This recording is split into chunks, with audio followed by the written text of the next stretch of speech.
Hello, good evening, and welcome to the TNT Show. This is a real good opportunity to be talking about journalism, and we have an excellent guest tonight who will take us through all the intricacies of citizen journalism, a real treat. But let me say a few words initially about the fact that this has been a great day for British democracy. You may have read that the breaking news is that a herd of feral pigs that was running around the Highlands has been captured. And I'm happy to tell you they're now safely on their way back to the House of Lords, where I'm sure they'll fit in very easily. It's not just a great day for British democracy, it's also a great day in the US. Various commentators have suggested that the US is rapidly becoming a banana republic, where all the president does is necessarily lawful without any further legal justification. Happily, the UK is fortunate to have as its new Washington ambassador no less than Peter Mandelson, who you may recall was fired in disgrace from a previous role. In fact, he's a man for whom the expression terminological inexactitude could have been invented. As he takes up his new role, the president has announced that all the secret Jeffrey Epstein papers will be released. This may not be terribly good news for Mr. Mandelson, who, as you know, was a very welcome visitor to the paedophile for quite some time. Needless to say, His Excellency, the new ambassador, has acted immediately to stamp his authority on relations between the UK and the US. He has released a PR video, and I'm sure the Americans will be hugely impressed by that. So much for British democracy. Let's talk about the crucial thing for many people watching and listening, which is how is the media organised? I mean, who's in charge of what? Do journalists really have authority to write anything they like, or is it all determined by the editor and they're just subject to his or her opinion? That was roughly what Laura was telling us a few weeks ago about the National. So how does it actually work? Let's talk tonight with somebody who really knows what's happening. And also we can talk about citizen journalism, where citizens, folks, man in the street, woman in the street, is empowered to write. So instead of just sitting there criticizing somebody else, trying to do their best to write or convey some information, maybe this is something that all of us might have some wish to get involved in. So let's, without any further ado, talk to Martin Roche. Martin, how are you? Hello, John. Nice to meet you, and thank you very much for inviting me on. It's a great pleasure. Tell us what citizen journalism is, as far as you're concerned, Martin. Well, citizen journalism, to some extent, of course, everybody is a citizen journalist now who tweets anything publicly on platforms like X or Twitter, as we probably know it better, and Blue Sky and Facebook. Anything that the public can see means that somebody is writing it, and so they're putting their opinion into the public domain, and by doing that they stand a reasonable chance of influencing somebody or of shifting a debate. And I think if people might recall that until Musk took over Twitter, it was a very, very major force in changing opinion. If that's the first place that people wanted their story to appear, that's the first place we heard of great disasters or great political changes or whatever. That's shifted with him. My sort of citizen journalism is slightly different from that, of course. It's much more considered. What's happened wide, but particularly in the UK, what we're now seeing is online newspapers, essentially. I mean, newspapers is slightly the wrong term because we don't on Bylines Scotland, and most don't because we don't have the resources and the people to do it. We're not delivering daily news. What we're really about is opinion, and sometimes about campaigning, but giving a platform to people who are not normally heard and who can't get heard in mainstream journalism for a whole set of reasons. But we at Bylines Scotland, and the same with the other bylines that exist throughout the UK and in many other places. And there are newspapers, online newspapers like the Edinburgh Reporter, for example, which is a citizen journalism publication, essentially run by one person, but it's been very, very successful, and it's now a printed paper as well. So it's moved from being solely online to being a printed paper as well. And as I say, we provide a platform for people to talk about all sorts of things. And do you think there's much of a future for newspapers? Well, they said, many of us recall that they said there was no future for books, for the printed book, once the internet came along. And of course, we things like Kindles began to come out. In fact, of course, as far as I understand, and worldwide, certainly in the UK, sales of books have gone up in recent years. People have a relationship with books that are different, and people do have relationships with newspapers that are different. I mean, I've been a newspaper reader all my life. I worked in newspapers for a time, and I've been involved in media all my life, and I love a printed newspaper in front of me at breakfast in the morning. There's a personality to it. There's the fact that I can skim through it. I can see 5, 6, 7, 8 stories very, very quickly that I can't really do online. It's a strange thing. But the numbers are really what's important. Yeah. The economics of it are what's important. It costs, once I'm told by the experts that once you get under 5,000 copies of a newspaper, it becomes uneconomical to print it. It's simply not worth the time. And sadly, we've seen lots of newspapers disappear. I mean, if you can imagine somebody for the first time trying to get an investor interested, assuming that newspapers didn't exist, and this person goes to an investor and says, "Look, this is my idea.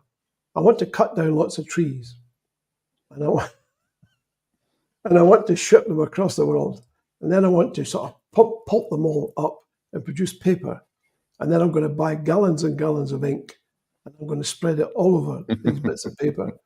And then, having done that, once the ink has dried, I'm going to put it into delivery vehicles and send it all over the place and put it in shops in the hope that somebody will walk into the shop and pay the shopkeeper some money, and I'll get a chunk of that."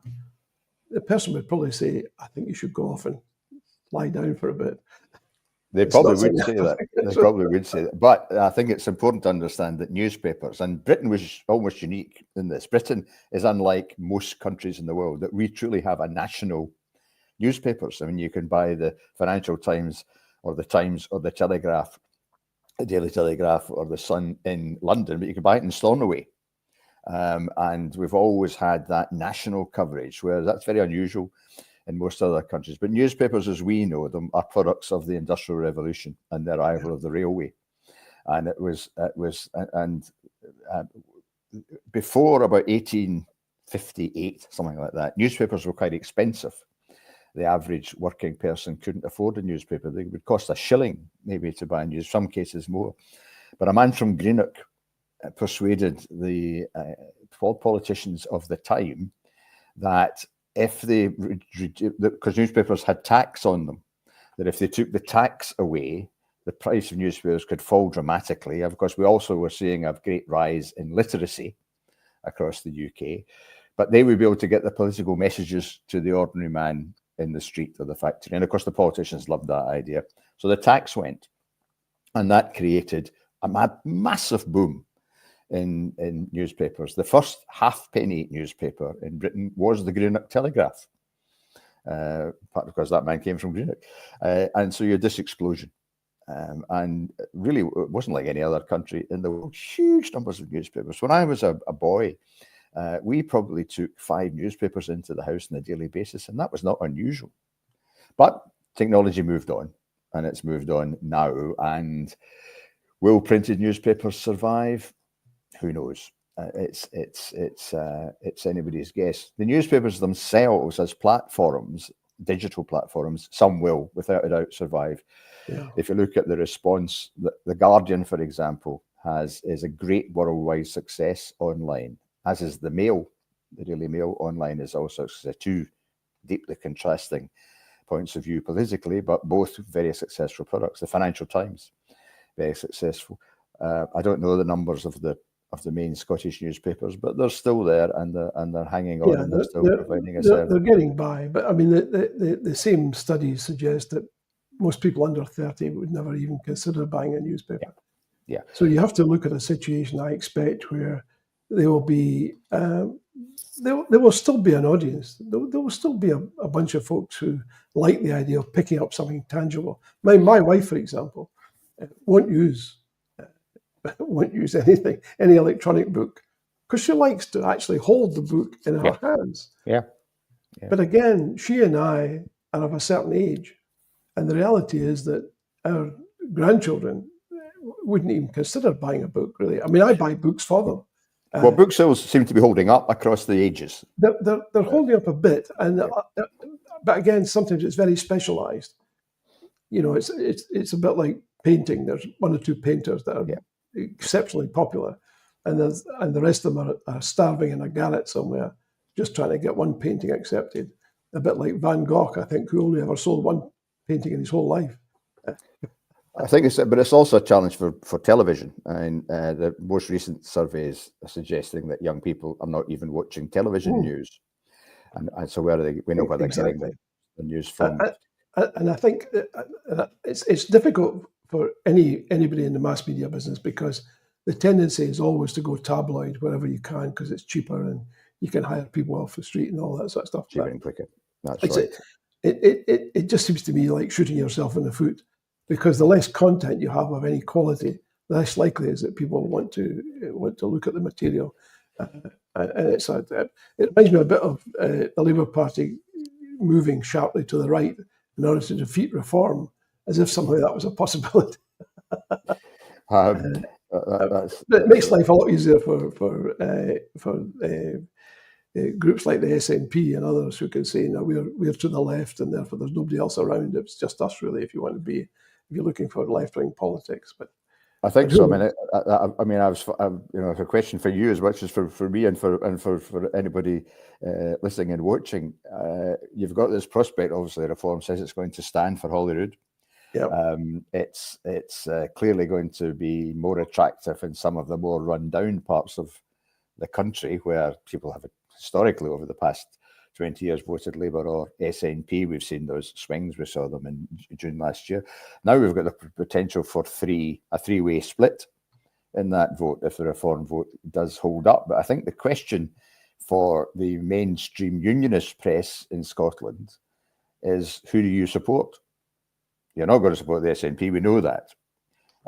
Historically, they haven't actually quite supported Labour, but they've been quite happy to do lots and lots of things to promote Labour's interests against the SNP. But where do they go now?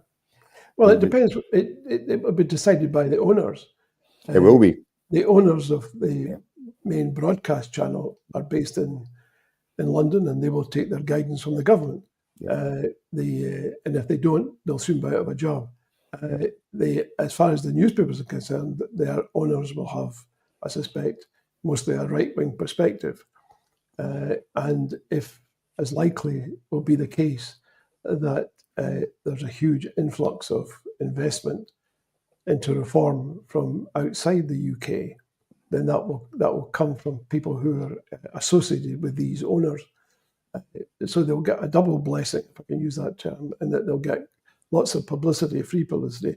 It puts the only group in an invidious position, i.e. of having to choose, probably is the BBC, because, frankly, the reality is that if you're a poor person in parts of Scotland, the only way you ever found out about reform was through the BBC.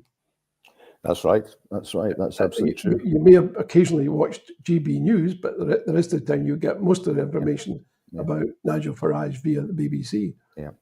And that's because they were betting on 2 or 3 horses at the same time, which is perfectly reasonable if you live in a centralised society. You also raise a philosophical issue that if these newspapers in Scotland, when they sold very large numbers of newspapers, they could legitimately lay some claim to saying we speak for our readers. Yeah. We speak for our rates, and here you are. Here's our paper. It sells 150,000 or 200,000 copies a day. When you're down to papers selling 10 or 15,000 copies a day, that claim is very difficult to stand up. But nonetheless, you're getting your daily exposure on television and on radio every morning. These are the reviews of these papers. It's something that people like at places like Bylines at times get very irritated about. It's been very hard. If you look at the New European newspaper, for example, which was scheduled to last 5 weeks, and nearly 10 years later, it's still there. Yeah. The number of times it's mentioned by the broadcasters and by the mainstream press is tiny, but it's now a successful and profitable operation. What's that based upon? Is that based upon sales, or is it based upon sales and advertising, or is it? Well, it's mainly subscription sales, because it's advertising. It actually doesn't take an awful lot of advertising. It manages to hold up from subscription sales, and it's got some other revenue streams now, but it's holding up there. So you can create a new newspaper, and it's, of course, it prints and it's mainly online. It began its life as print and online, but it thought it'd be all online. But it works.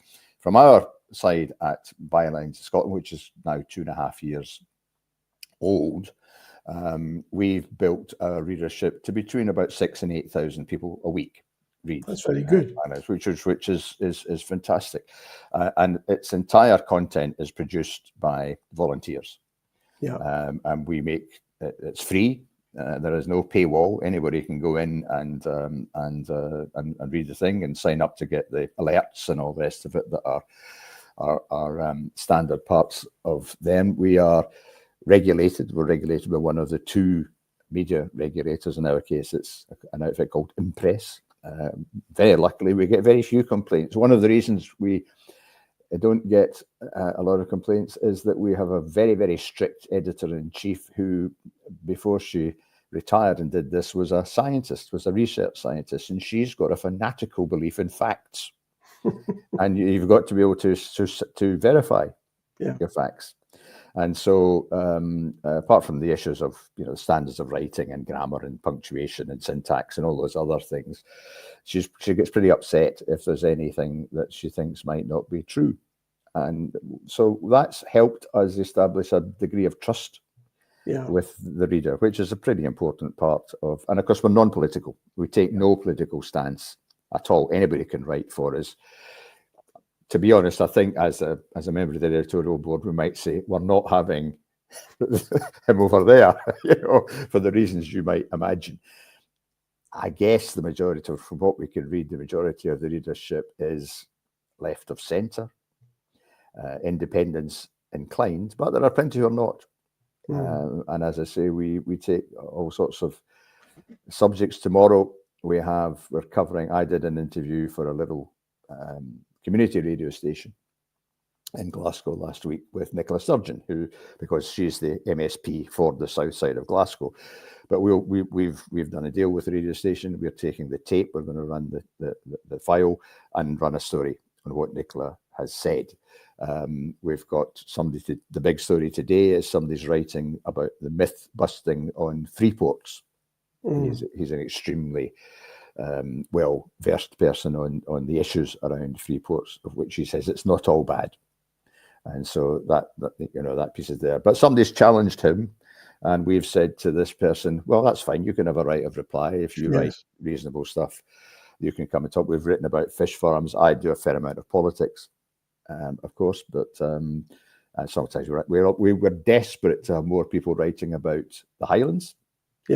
And the islands. We were very keen to have more people writing about the arts and culture and books and theatre and dance and everything else they want to.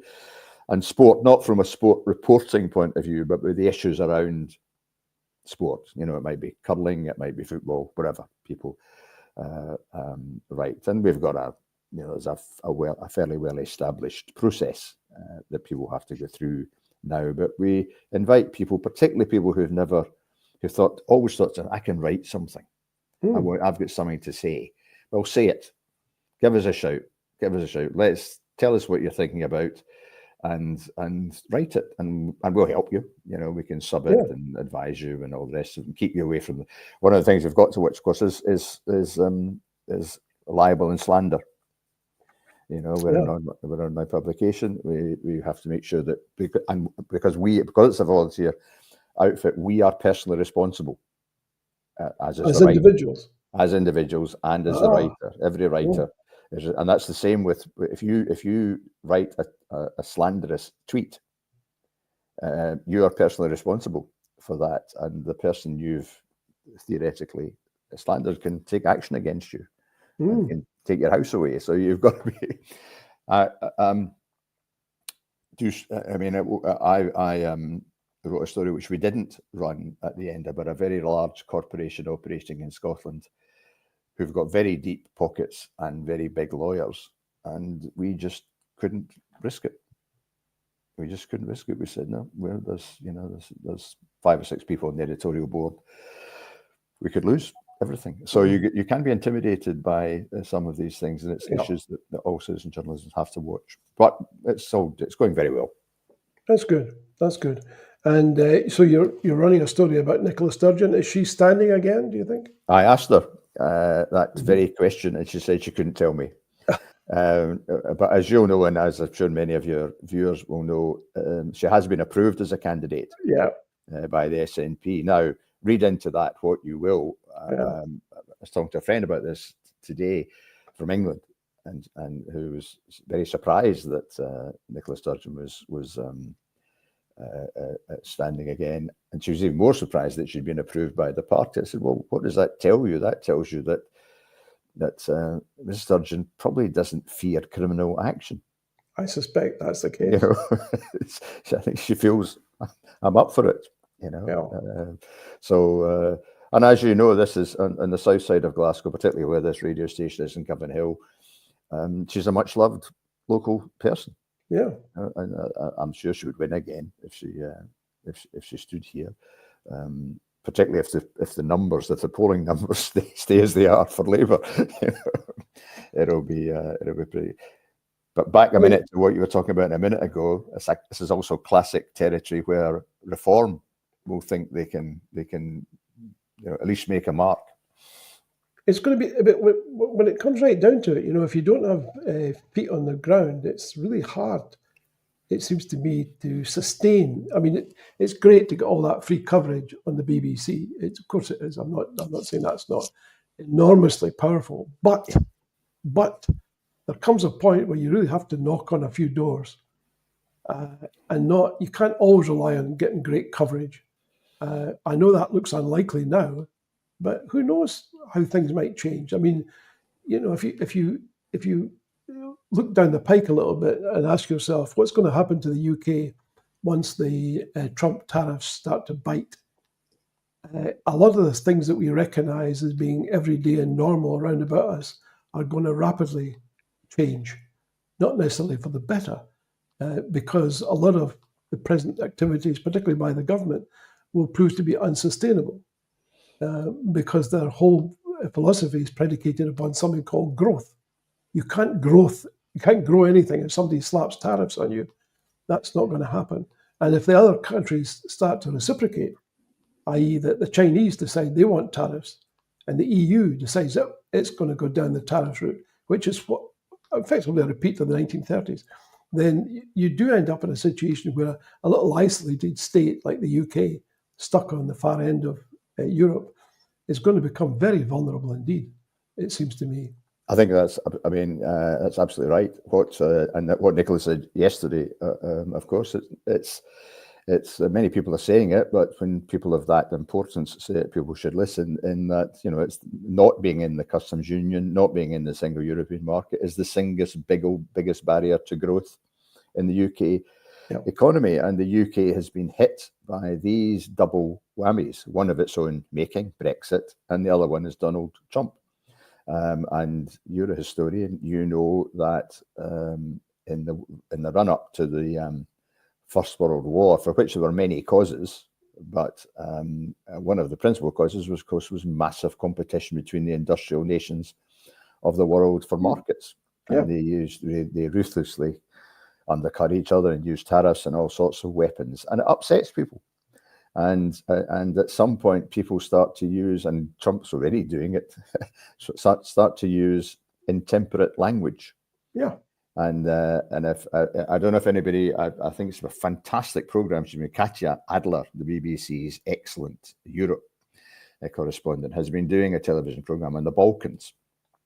And of course, again, all historians know, look at the Balkans. European troubles often start in the Balkans. And I hadn't quite realized that on a daily basis, NATO and Russian aircraft are constantly playing cat and mouse with each other. And someday they may come into conflict. They may crash into each other, or somebody lets off a rocket and doesn't mean to. It's these unpredictable things that he's destabilizing the world to an enormous extent. And generally what falls out of destabilization, as history tells us, is not the sort of things that people expect to fall out.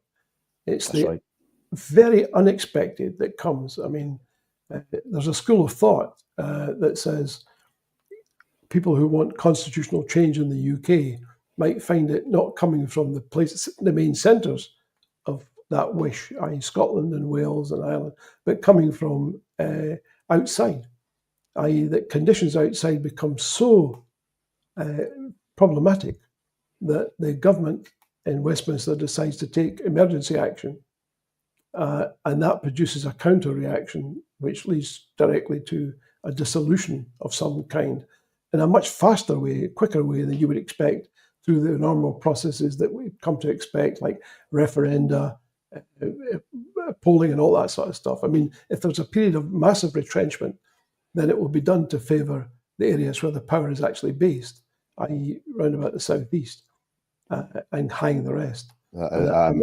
Who knows what might come out of that? No, nobody knows. I mean, expect the unexpected is the watchword in these things.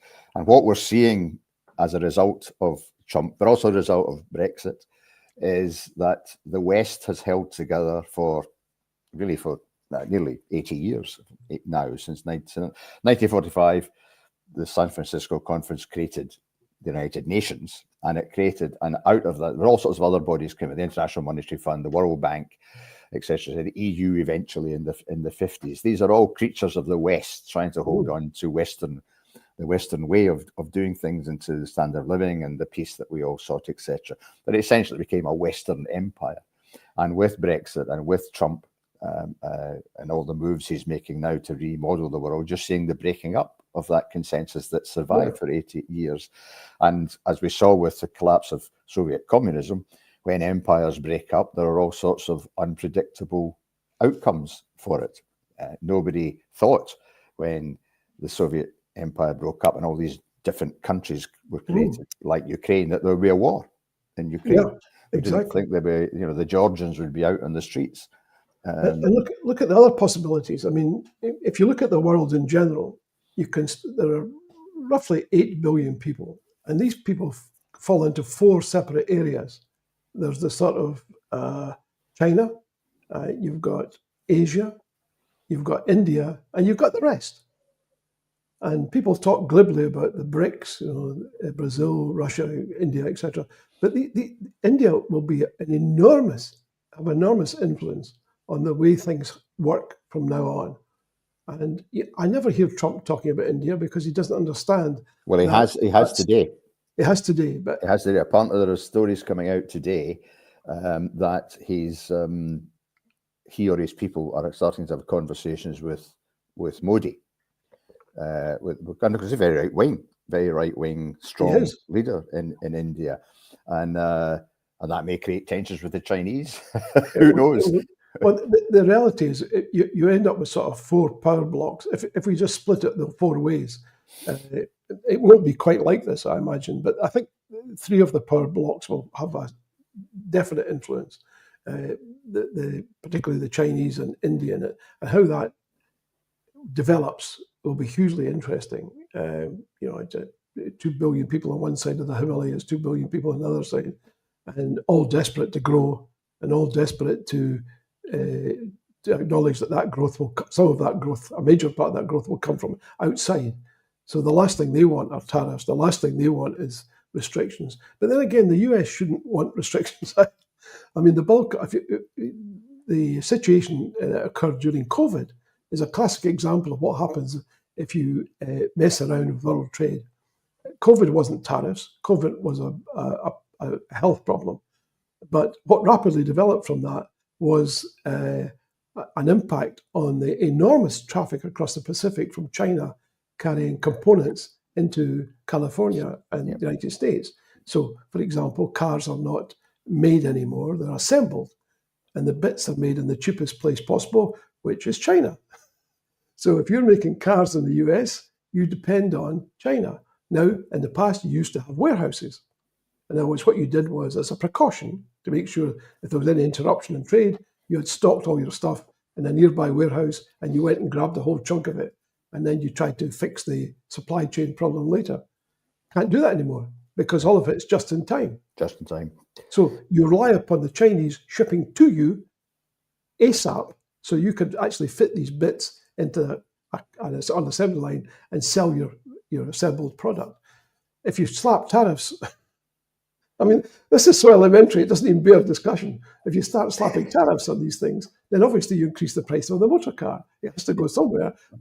Ford is not going to say, well, I paid so much more for these components, I'm just going to suck up the cost. No, they're going to say, I'm sorry, Martin, that fantastic limousine that you wanted to buy for $50,000 is not going to cost you $60,000.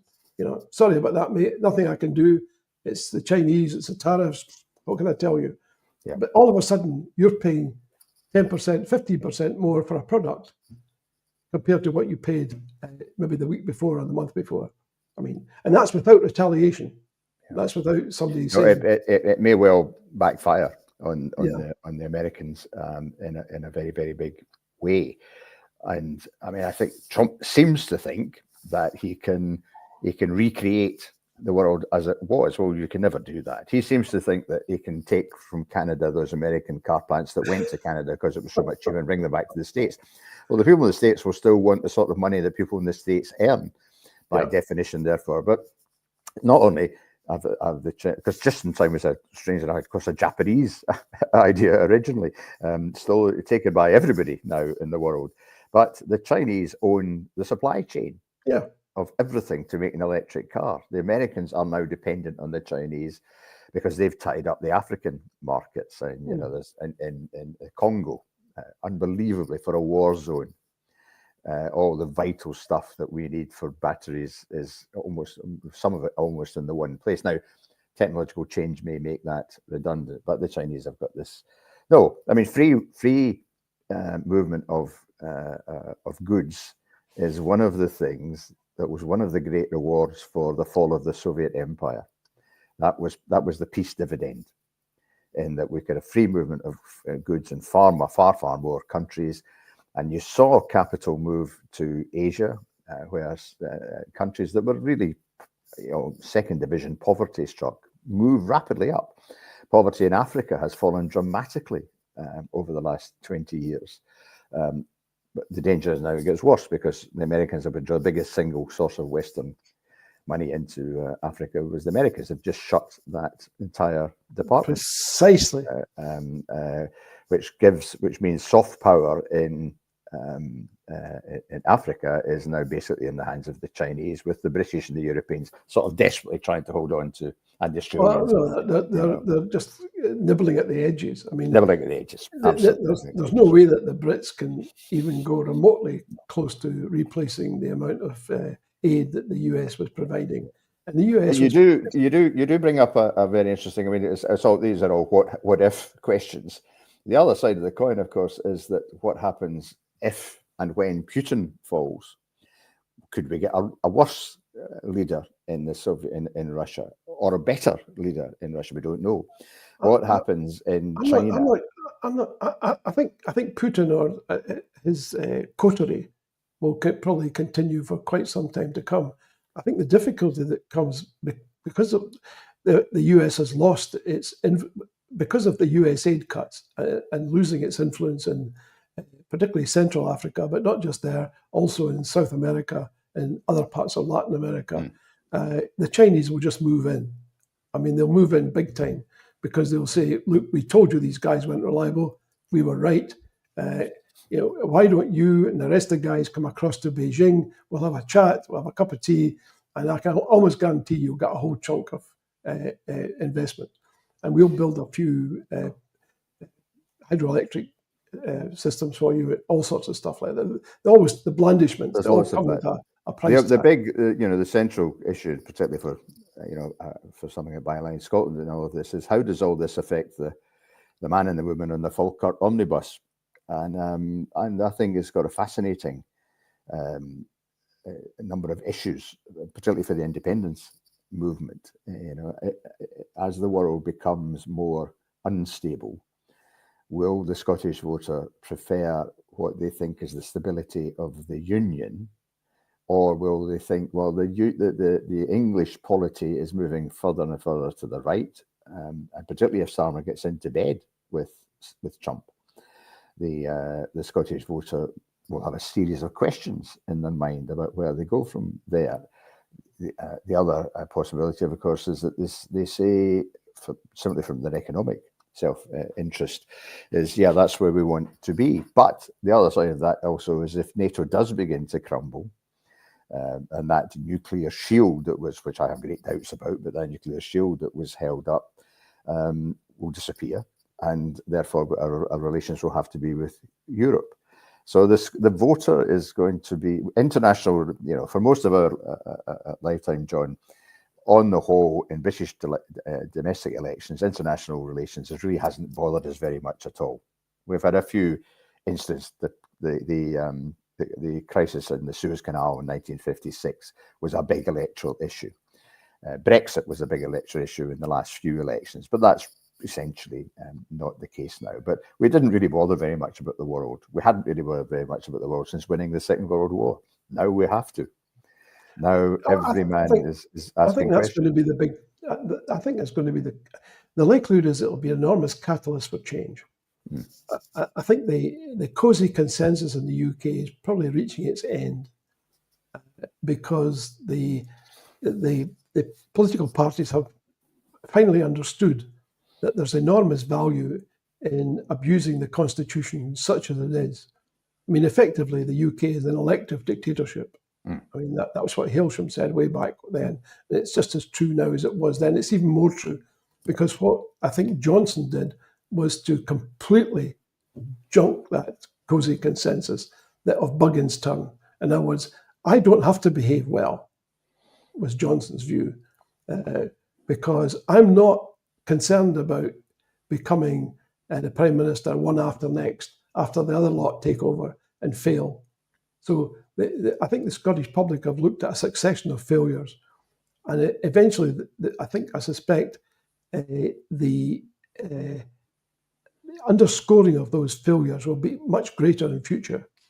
I think it'll be difficult to obscure the degree of failure. I mean, it's not just HS2, it's not just the fact that it seems to be impossible to build an aircraft carrier that actually works.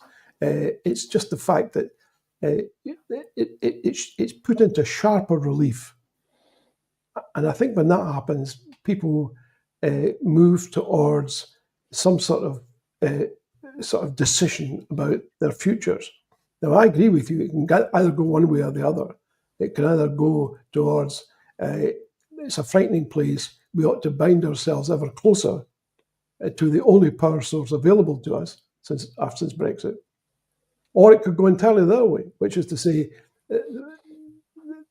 Brexit has shown us that Britain is finished, so it would be pointless tying ourselves to an entity that's sinking beneath the waves. We better go off and find somebody else. Now, who that somebody else is, I don't know. But I think most people would say that there's some sort of accord with Europe. Yeah, I would imagine. Whether it's the EU or whether it's EFTA or whether it's something new that we don't know about. So people are being faced with these dilemmas. The other side of course, is that what's happening, and it's happening in England as well, is that inequality, which has opened the door to the hard right, but inequality is a huge issue. And quite clearly, there are a significant number of people in Scotland who think, I'm not getting a fair crack of the whip here. I think I can do better with an independent Scotland. Mm. To a greater, we'll have to wait and see what happens in upcoming elections, but to a great extent in England, there isn't that option of a moderate social democrat party like the SNP, or even to some extent the Scottish Greens, or even the Lib Dems if they choose to take the independence. So people, I think a lot of that group of people in England who feel that they're just not going to get fair quote are looking and seeing only reform. And young people are looking at the Greens in England, as we know, in substantial numbers. But inequality is the thing that's pulling apart liberal democracy across the world. And the bizarre thing is that the people who were suffering from it most voted in the biggest numbers to give Trump his position, and he's a man who will only exacerbate inequality. He believes in huge sums of money going to the fewest possible people. Well, I watched a fascinating interview, which I expect you watched too, with Elon Musk in the Oval Office, where Trump effectively deferred to him, and he was banging on about the DOGE, the Department of Government Efficiency, and how he found all these inefficiencies and fraud, as he put it. And I watched Trump's face when one of Musk's 12 children turned up to join him in the interview. And, you know, whatever you can say about Trump, he's never come across as a particularly warm, friendly family man. He's always treated his offspring as some like part of the business. And his face was a picture. He was quite happy to sit there deferring to Ellen, but he didn't feel quite as warm about this child butting in. But Musk made the point. He said, the question it was put to him in the Oval Office was, in what way are you accountable? And he said, I'm accountable to the president. Yeah, but, you know, how do we know that, you know, is there any feedback mechanism that tells us how well you're doing? Yeah. And then he started banging on about the Iron Mountain, and you have to use an escalator that goes back to the 60s, so you can't get the records you need. And then, as he said, I can only fire 10,000 people at a time because the escalator doesn't run fast enough for me to gain access to the records to fire more at a time. And you think, this is bizarre.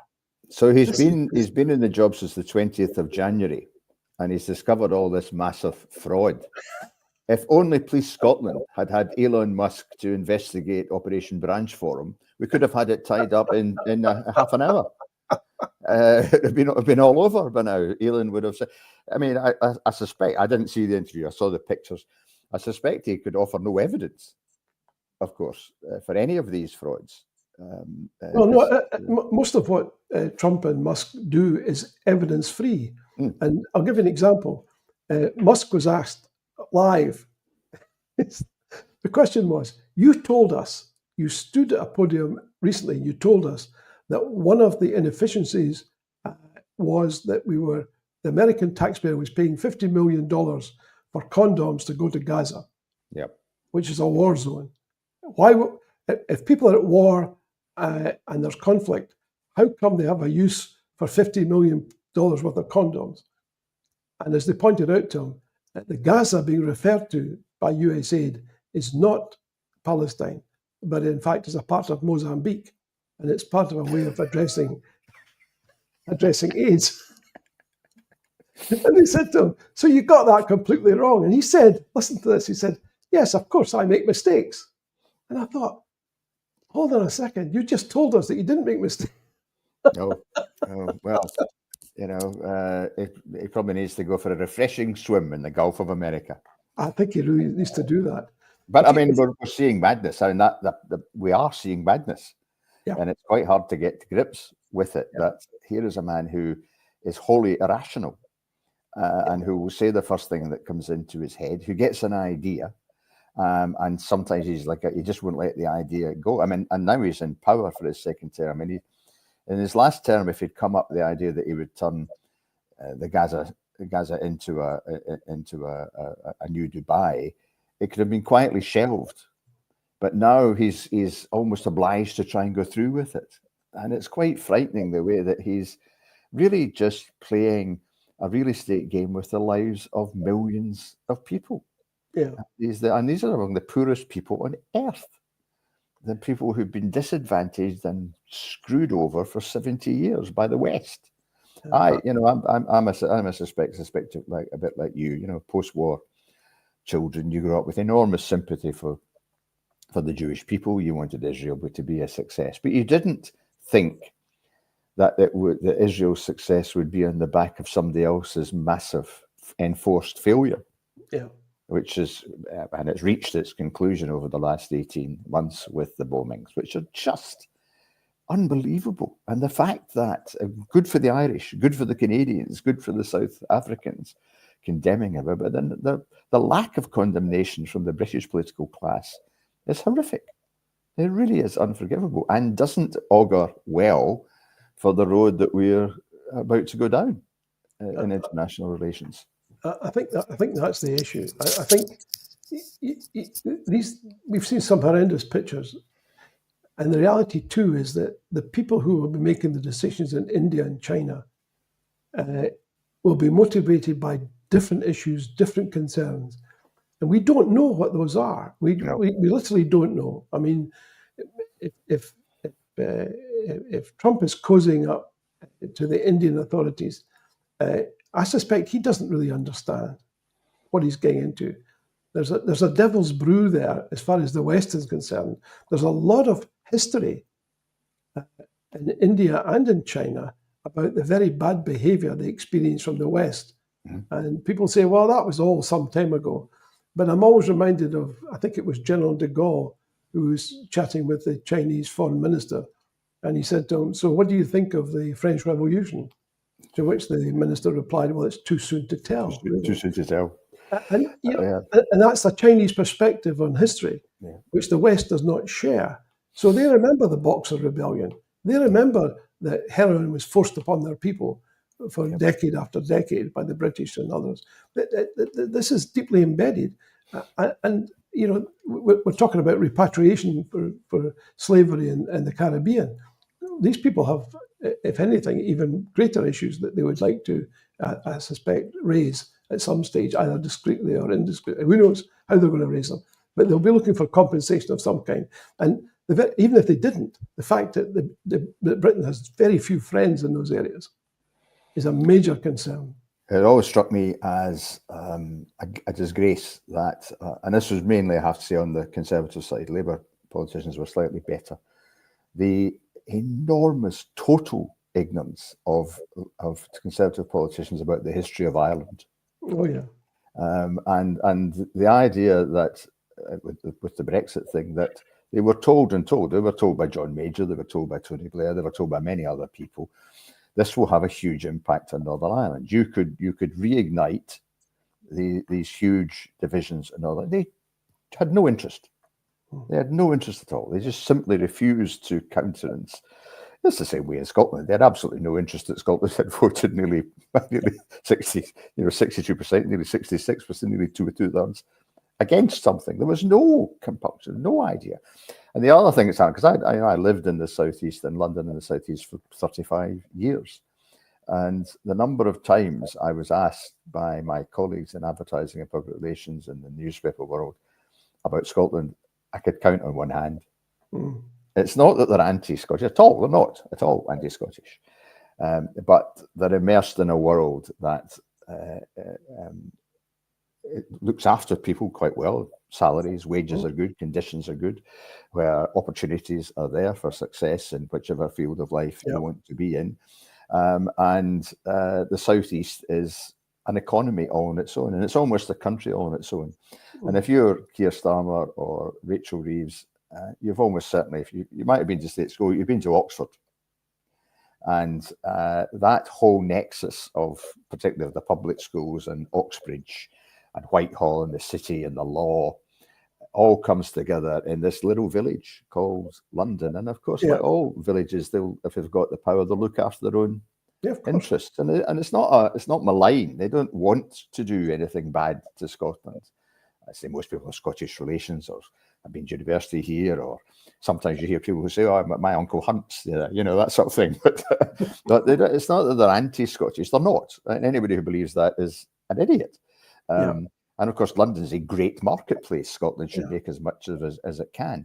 but it's a part of the world that's distinctive. Yeah. Even in European terms, there are no other city in Europe as rich as London.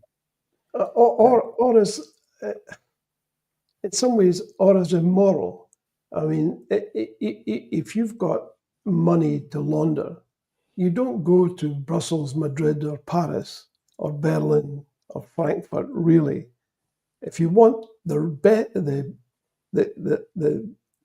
best lawyers, I'm using that in inverted commas, best for your interests, the best bankers, and the best politicians, London is the place to go. I mean, if I've got hot money, I'm not going to go to any of the other places because somebody somewhere is going to be checking up on me. But it's still, despite Brexit, it's still one of the world's top two finance centres. And that's the reason for it. That's part of the reason for it. There is a lot. I've done a lot of work in the city, and you're absolutely right. There's vast amount of money laundering goes through London, but there's also a lot of straight business goes through London, and there's a huge number of skills and abilities, and if you want to do these things very well. But what we're seeing since Brexit is a move away. People are opening offices in Dublin and Paris and Bonn and yeah, and that's the legitimate part of it. Yeah, the legitimate part of people are, because you can't passport anymore. You used to be able to passport financial products. You lived in London for a while. I lived in London for a while, and I remember, just to give people a sense of how different life is. My grandkids used to go to a private school called Aberdeen, and occasionally I would take them there, and in a 4x4 that I acquired for a short time, and getting into the car park was really difficult because of all the other 4x4s. Yes. Yep. I would manage to park up. A great bunch of people would troop towards the classrooms. Might have to wait for a few minutes. Naturally, you get into conversation with people. Oh, this is my granddaughter, etc., etc. You find yourself talking to the hired help. There are very few parents. Yeah, these folk were Malaysians, Thais, or the chauffeurs. The parents were off working in the city or in media somewhere, and the kids were taken to school with the help. It's just an extraordinary. And I'm thinking, compare that with what happens typically in a state school in Glasgow, for example.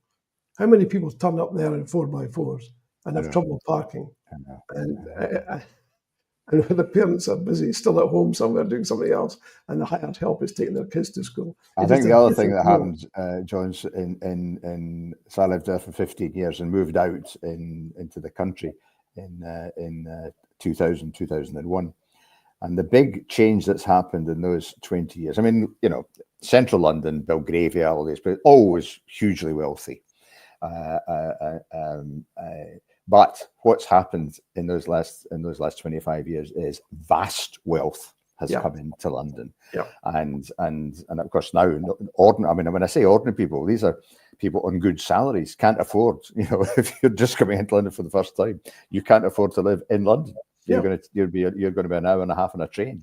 Well, it's worse than that. I was speaking to somebody in the real estate business in London last week, and he said there are people starting off their married life buying a 1-bedroom flat for 500k. Yep. As soon as they step into the flat, it's worth 300k. They're stuck. They're saddled with that forever now, because they have this huge financial burden, which is not the case in Germany and France and Spain. People don't mortgage themselves like that. People are not encouraged to do so.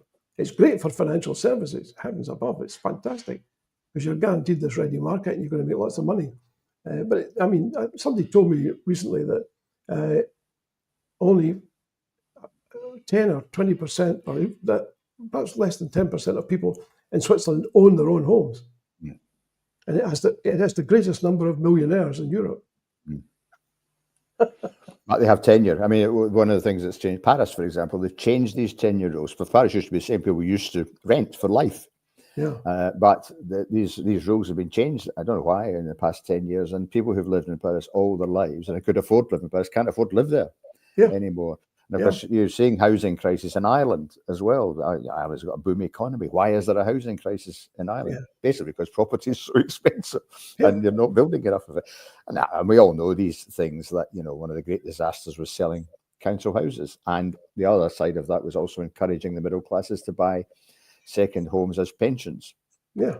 And that you locked people out of, so you reduced the market, and so the price. It isn't rocket science, you know?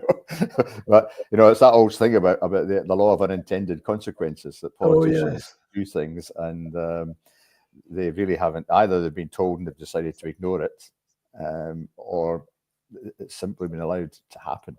And we've all, you know, you've been in business, I've been in business. We've all seen highly intelligent people make enormously bad mistakes.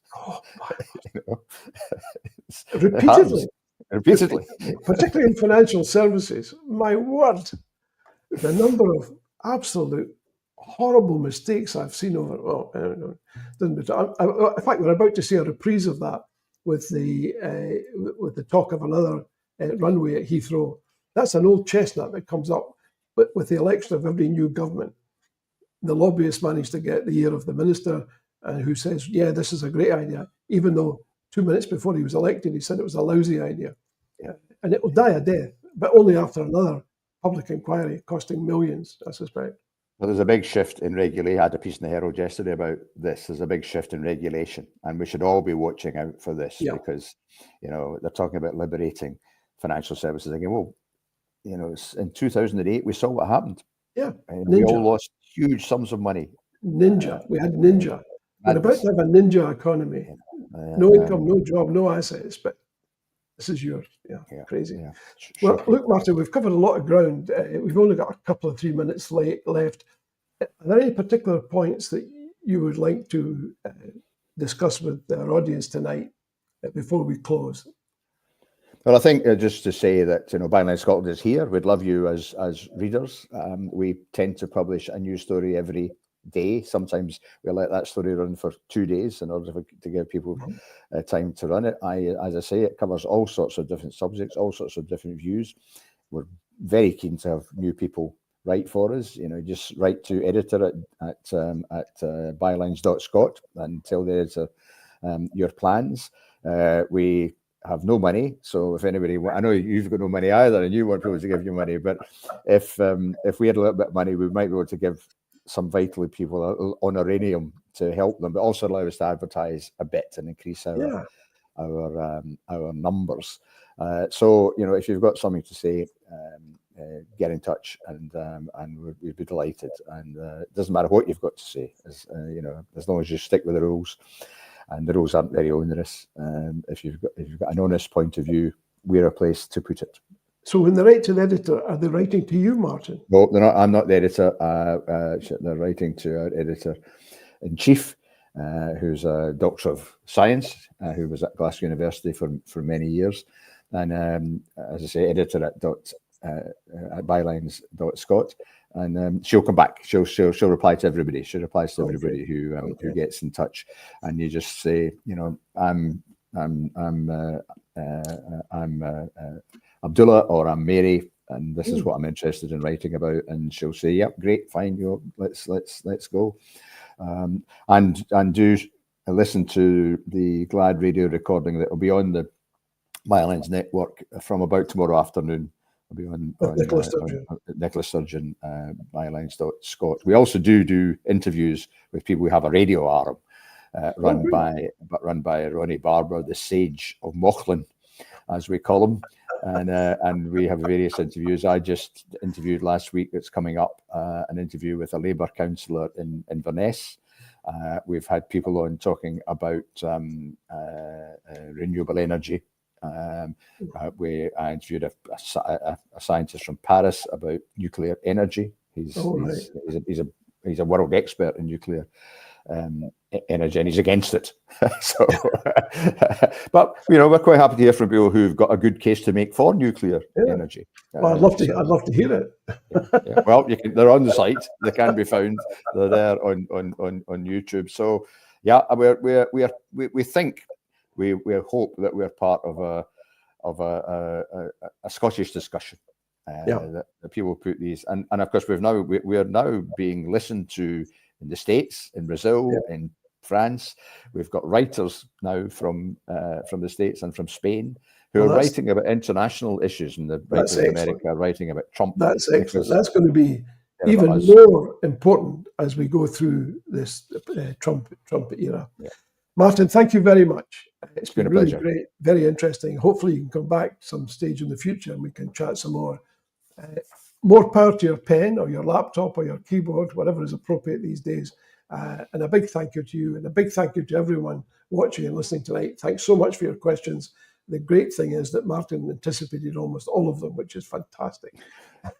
So look after each other, stay safe, take care. See you next week. Thanks, Good night. Take care.